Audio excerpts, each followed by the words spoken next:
Alright, here we are in the Nether, about to take on a Nether fortress while staying connected to a tree.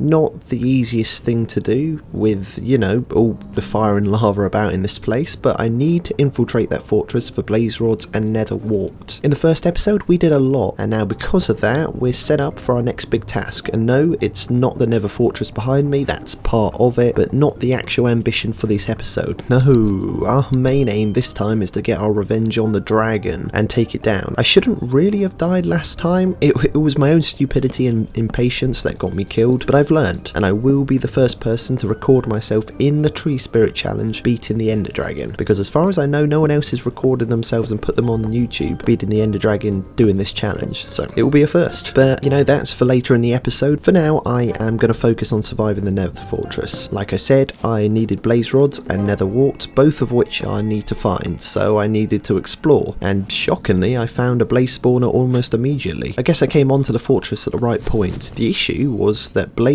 shoot fireballs, and my heart tree that I have to stay connected to is flammable, and so my focus was split between killing the blazes and putting out fires on my heart tree, because if it burns through my heart tree I might not be able to stay connected to my original heart log, and that's a failure of the challenge, so I can't allow that to happen. The problem is the movement into new areas is slow going in this challenge, so getting close enough to kill the blazes sometimes prove troublesome, especially when, like I said, I've got to keep an eye on my heart tree burning. Arrows were the best way to go. I could retaliate from afar, then expand my heart tree into the close surrounding parts of the fortress, place torches to prevent wither skeleton spawns and sneak ups until I could single-handedly focus on the blaze spawner. Another problem was that there were two blaze spawners positioned close enough that they could provide cover and fire to one another. Usually this wouldn't have been too big of a deal, but because, like I said, I'm connected to a tree and I can't exactly get around and explore into new areas particularly quickly, it actually was kind of difficult because I wasn't actually able to deal with both at a time, because I would get close to one and the other one would snipe me from its position. It was just a nightmare, but I did get into a position where I was able to edge closer to one and stay protected from another. Unfortunately there seemed to be a lot of mobs candidly roaming the fortress out on their morning walk or something, especially zombified piglins that seemed to position themselves in my line of fire, preventing me from taking arrow shots in case if I hit one and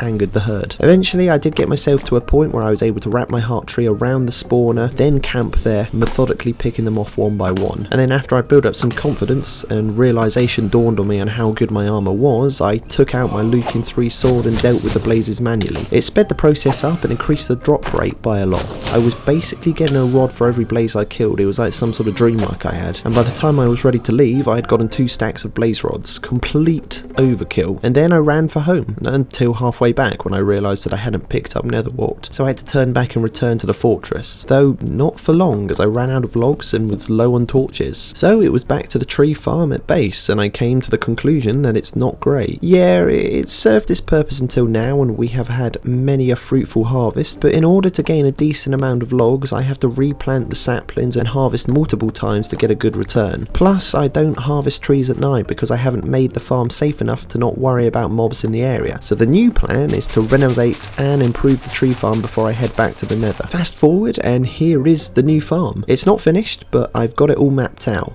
All the heart tree logs are in place, the dirt blocks are placed with the saplings planted into them as markers for where our trees are going to be placed, and all other dirt blocks have been excavated between the strips of heart tree logs. As you can see, the farm is about 2 or 3 times the size of the previous one. The only thing I have left to do is fill in the spaces in between the strips of heart tree logs, light the place up and put fences around the outside, and the place will be finished. I didn't want to use birch wood for finishing the farm. I want a different type of wood offering contrast. Something like dark oak would be perfect. Don't worry, all of it would still be connected to the heart tree, so I would remain connected to the heart tree if I was to walk across them. The issue is that I don't have any dark oak or know where a dark forest is. As far as I know I haven't seen one yet, so I'm going to have to go off exploring if I want to find one after I put a few more sessions on the farm gathering logs. And so I went off looking for a dark oak forest. Like I said, I hadn't seen one in this world yet, so I didn't know where I needed to go. I didn't think it would take a particularly long time. Yeah, well, after a long long time of searching, I couldn't find anything, so I gave up. Dedication at its finest. Most of my logs had been lost to exploration, so again I needed the tree farm to replenish the stock. I ended up finishing the tree farm with birchwood instead of the dark oak I wanted. I tried to mix things up a bit, I did, but it just didn't work out. Some useless behind the scenes information. My pinky finger on my right hand was killing me. I don't know if it's from too much editing or one finger push-ups, but it was really uncomfortable. Anyway, here's a look at the finished farm, much more of an official feeling. With the farm now complete, I went back to the nether, followed my heart tree back to the fortress and continued careful exploration through the corridors. They always freak me out a little because I always think something's going to jump out on me, so I always want to block them off as I go to prevent unwanted sneak attacks. I found the netherwart room, pilfer the contents, and then immediately head back to the overworld, where I made a small netherwart farm. Anything more than this size is unnecessary for my current needs. As well as netherwart, I need glass for potion brewing as I need to make glass bottles, but I don't have any glass or sand. There is, however, a nice mound of sand not too far away from the base where I could gather all the sand I needed. I threw it into the auto furnace I put up by the mob spawner, and while I waited for it to smelt, I killed mobs. Once the glass was done cooking, I was able to make a load of glass bottles and then got to work on making a lot of awkward potions. They're basically a prerequisite for all the other potions I want, one of them being fire resistance, so they're really useful to have on hand. Talking of which, I needed magma creams if I wanted to make fire res potions. I didn't have any because I haven't killed any magma cubes. Yep, there's starting to be a pattern about all these resources I don't have, so it was back into the nether again for me, and I went searching for a basalt delta biome, seeing as magma cubes spawn more frequently in that biome than anywhere else in the game, apart from maybe a bastion where they have a magma spawner, but there's no way I'm going into a bastion. Just like last season, I needed to cross a lava lake in order to get to the basalt delta biome. Not good, but for the fire res potions we'll be able to make, it's going to be worth it. Rather than go chasing down the magma cubes on uneven terrain with lava all over and risk dying, which was a very real possibility by the way, I instead, like with the last season, planned to mine out a load of blocks in order to create a spawnable platform for magma cubes to appear where we could easily take care of them without having to go over the terrain looking for them. But before I dove into the work, I have a little confession. I had actually come across a magma cube that had spawned on our heart tree and got on a couple of magma creams, meaning I was able to make some fire res potions back at home. So I didn't need to gather any after this, but I think they're always handy to have lying around in case you need to make more fire resistance potions at a moment's notice. So while I did the work at the basalt delta, having the potions to hand really filled me with a lot of confidence. Falling in lava would no longer be fatal, and the spawning area worked great. I picked up a load of magma cream, more than I'll probably ever need, but I'm really happy I did it. And then I went back to base to make more fire res potions. Like I said, always handy to have. Also used redstone I'd bought from the clerics I'd ended up getting for the placement of brewing stands to extend the potion's duration to 8 minutes. That's a long time. A lot can happen in 8 minutes. My business with the clerics hadn't come to an end just yet. It wasn't only redstone I wanted, I also wanted some ender pearls. Why? Because I could use them to make an ender chest which would be taken to the dragon fight for carrying additional supplies, and some eyes of enders that I'll be using to find the stronghold. Talking of which, I was close to being ready for the ender dragon fight and wanted to get the stronghold location pinpointed and the end portal found. First, I needed to restock my supply of logs that had dwindled thanks to my time in the nether, because the stronghold is most likely going to be 1,000 or 2,000 blocks away from here. It might not be, it might be a lot closer, or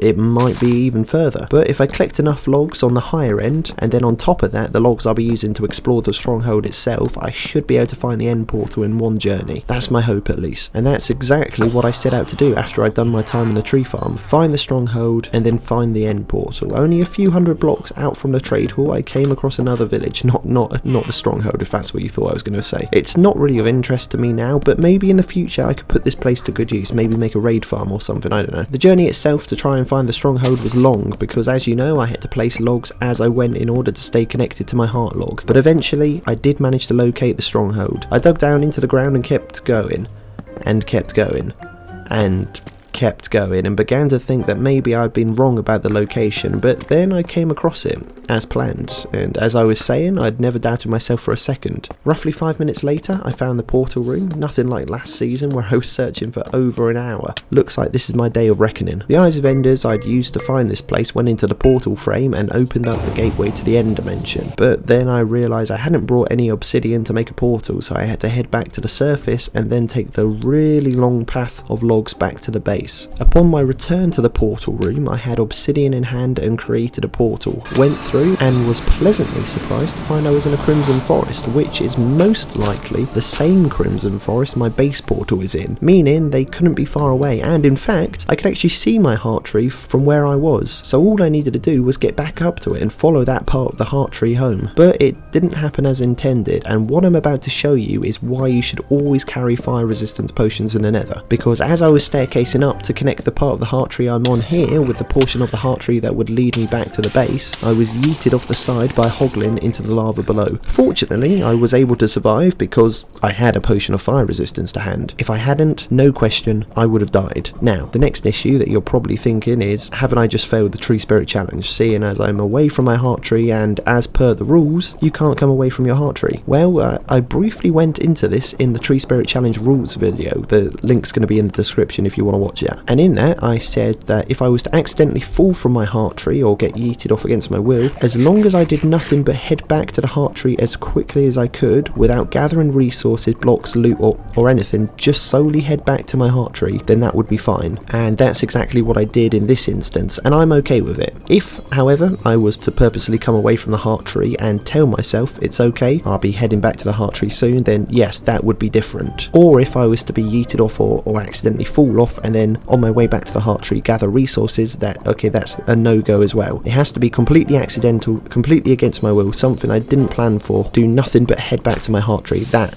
is the only time I will allow that, because otherwise it's defeating the point of the challenge, you know, whereas this is something outside of my control, or at least something I didn't intend for, and I'm going to be lenient with it. But everyone is different, and some people would draw a hard line saying, no, away from the heart tree, outside of your control or not, it's failed. But, you know, and if you're one of those people who play by those rules, I respect that, I do, because that adds a lot more difficulty to it, because these situations do come up. But, you know, I'm playing for fun, and, you know, when these situations come up, I'm just going to say, look, it's happened, get back there. I haven't actively cheated or anything like that. I'm not going to punish myself for it, carry on as normal, and that's what I'm doing. Anyway, that point of discussion is behind us now. I did manage to get back to my heart tree, and I did manage to connect both parts of my heart tree and then make it back to my base in one piece, still with the potions effects in play. Like I said, 8 minutes is a long time. Before I began prepping for the Ender Dragon fight, I wanted to get Silk Touch on my pickaxe, as at the moment I can't pick up my Ender chest, seeing as you need Silk Touch to pick it up, and I've deliberately placed it down to ensure I get Silk Touch in order to be able to pick it up. I mean, I could make multiple end chests to take with me and that would solve the issue, but I want to be able to store it in my inventory and take it with me. So I had to go through a lot of librarians, re-rolling trade option after trade option, but like I said in the last episode when putting the enchantments onto my tools, it was simply a game of patience, and eventually, wait long enough, you'll get what you want. For me, that was Silk Touch, and in case I need more in the future, and for some reason this librarian is indisposed, I bought as many as I could. I put Silk Touch onto my pickaxe and then was able to pick up my Ender chest. Look at that, isn't that beautiful?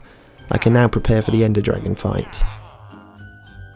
And all of the prep work I did off camera. Why? Am I hiding something? Yes, as a matter of fact I am. Really boring footage that I'm not creative enough to make interesting. Here's a look at what I'm packing. Pretty similar to what I took last season, except this time I'm not taking potions of strength or night vision, seeing as I don't need them, and it frees up room for more heart tree logs. With all my gear on hand, I took my nether makeshift road to the stronghold portal, stood gathering my thoughts for a little bit, then jumped through. First things first, once again I've been lucky with my spawn. Here's a look, out of the way but still connected to the main island.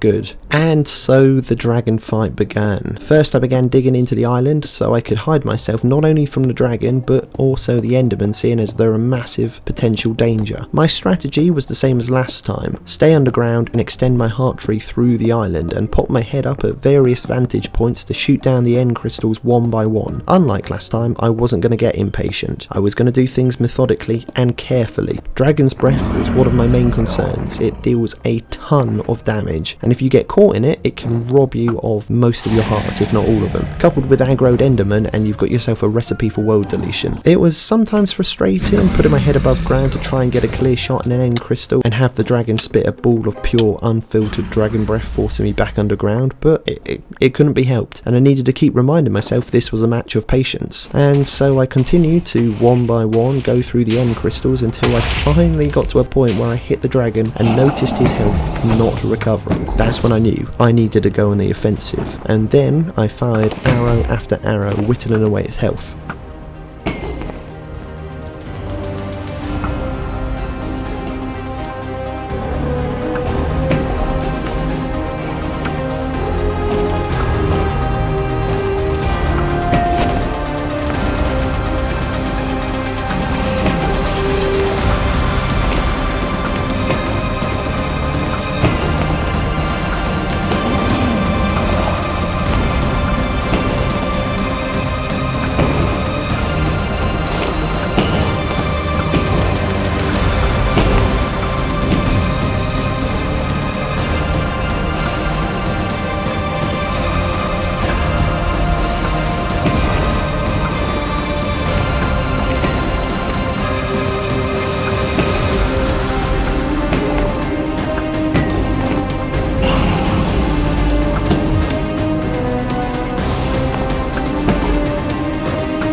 So there you have it.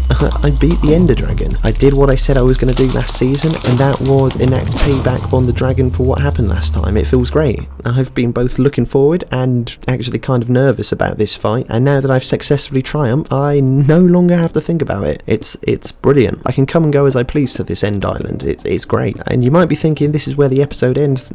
No, it doesn't, because my time in the end was not at an end. There was still work to do. I secured the portal home with heart tree logs, then went searching for the gates to the end islands. I still had to be careful. Yeah, the main threat of the dragon had gone, but the Enderman could still kill me if I wasn't careful. They were still a very real threat. I found the gateway to the outer islands of the end dimension, made a small platform around it in case I missed the portal when I threw a pearl, and instead of possibly teleporting myself into the void, I'd instead teleported myself to another part of the platform. After a couple of failed attempts, I managed to get through. I surrounded the gate with heart tree logs to show it's still connected to my heart tree, and then from there used a bucket of water to extend my heart tree downwards to the ground, and then from there went in search of an end city. Rather than wander the barren landscape that is the end in a random direction hoping to encounter one, which, you know, is a good enough strategy, you can do that, I towered up instead to look around, and success, I could see one. It's only a small city, and there didn't look to be a flying ship, which contains the elytra, but there would still be shulker shells, and who knows, maybe once I'm there I'll be able to see another city. As I got closer, it looked even smaller than from afar. I think it's probably the smallest end city I've ever seen. I'd be tempted to label it as like an end shack rather than an end city. Nevertheless, there were some shulkers in the end shack for me to kill and gain my first and only shulker shell of the place, but there'd be plenty chance to get more as I wasn't done in the end yet and was adamant about finding another city. So I towered up once more and had another look around, and you know what, to my surprise there was actually another city, and that one had a boat too. And so off I went. Arriving at the end city, the first part I wanted to explore was the boat. The elytra was priority. With that, not only is travel across large distances both quicker and easier, but it also reduces the end's dangers by 50%. Seeing as if I was to fall into the void, I'd have a chance to escape. And it wasn't long after getting to the boat that I got the elytra. Finally! What a monumental day this is. I brought rockets with me in the hope that I'd be able to get the elytra, and it feels so good to have done. Now, how does elytra use fit in with the tree spirit challenge? Surely this wouldn't be allowed, right? Well, there are two trains of thought on this. The first is that it's not allowed. That plain and simple, you just can't use it. The second train of thought is that it is allowed, but only if you take off from a point on your heart tree, and when you're landing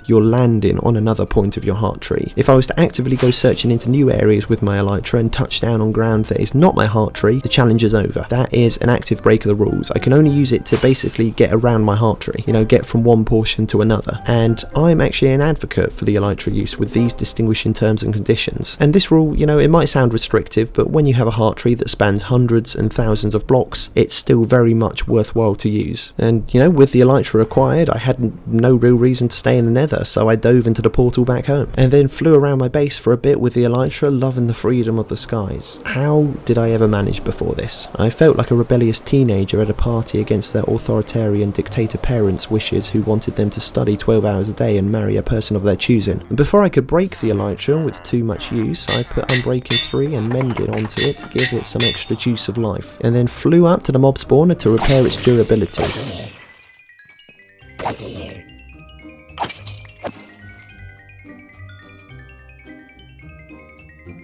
And I bet you thought my days in the end were over for the time being, especially seeing as I just said I had no more reason to be there. Well, so had I, but I gave it some thought, and I realised how useful it would be to have shulker shells for shulker boxes, and shulker boxes make transferring items and blocks much, much easier, seeing as we'll be able to carry a lot more. And seeing as we can only explore the world by extending our heart tree out into it, having a lot of logs on hand is going to be massively important to me. Now, I did manage to get a couple of shulker shells last time I was in the end, one from that tiny end city and another from the boat that had the elytra. That meant I was able to make a shulker box, giving us an additional 27 slots for storing heart tree logs, which is an additional 1728 blocks. Plus we have our ender chest for storing items, plus my own inventory, so I'm hoping we're going to be able to come away with a lot of shulkers. But before I head there, I'm going to have to put some work in at the tree farm, collecting enough heart tree logs to fill all of those storage slots. So like I just said, that's the shulker box we have in full, plus our ender chest, plus any remaining spaces in my personal inventory. That's going to be a lot of logs. And after my stint on the tree farm was done, it was time for some end busting. I went back to the same end city that had the boat, as I hadn't actually explored it yet. All I'd done is gone into the boat, killed the shulker there and gathered the elytra. And the place was crawling with shulkers, at least when compared to the 3 found in that tiny city I first explored. And I took out every last shulker I could find. Usually I end up leaving a few in the more awkward places I can't be bothered to get, like on the underside of buildings, but not here. I took out every one of them. Also picked up the dragon head on the front of the ship I'd forgotten about. Apart from now, because I've just picked it up, I'm probably never going to wear this again. I might display it at some point, but enjoy this while you can. And here's a look at the city after I'd finished raiding it. My heart tree had grown up and taken it over. I think it looks kind of cool. The way the heart tree is wrapping around some of the sections really looks like how a weed would take over another plant in the real world, except my heart tree isn't a weed, it's the baddest plant in the world. At the end of that end city, I'd picked up 18 shulker shells, netting us the ability to craft 9 shulker boxes total. That's fairly good. I tried looking around from my vantage point to see if there was another city, and there wasn't, so I was going to need to go exploring because I've still got stacks and stacks of logs to spare in my ender chest and shulker box I brought with me, so I might as well use them. I'm here, right? Plus, while 9 shulker boxes is nice, as we progress into the game further and our projects get progressively larger and more ambitious, having more is going to be essential. A few hundred blocks of travel later and I'd found another city. This one doesn't look huge, but that might just be the angle I'm at. If I was to put it on a spectrum of large to small, I'd probably rank it on the smaller side, but we should be able to still get some shulkers from it. It doesn't really matter that there isn't a boat, seeing as we've got an elytra now, and as long as I take care of it, I shouldn't need a replacement. And then I noticed another end city 100-ish blocks away. Wow, what a find. How could I not have noticed that? When they're so close together. We've still got a few stacks of logs in our inventory, plus I haven't used the logs in the shulker box like I was saying a moments ago. It should be enough to take on the 2 cities. And it's a good thing I've got good armour, because shulkers hit hard. I guess technically they are fighting for their life, but for a little head in a box, they are dangerous. Oh, and believe it or not, my first diamonds of the world were found in one of the chests here in the end. 7 of the bad boys. In the first of the 2 cities, the one I thought was on the smaller end of the spectrum, I went from 18 shulker shells to 30. I'd gained another 12, so now I'm going to be able to make 15 shulker boxes. That's really good, and I'm excited to see how much we're going to gain from this larger city we're next going to take on.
Seriously? Like...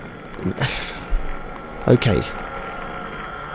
So what you're seeing on screen, yeah, it's real. I died again. And like last time, it was in the end.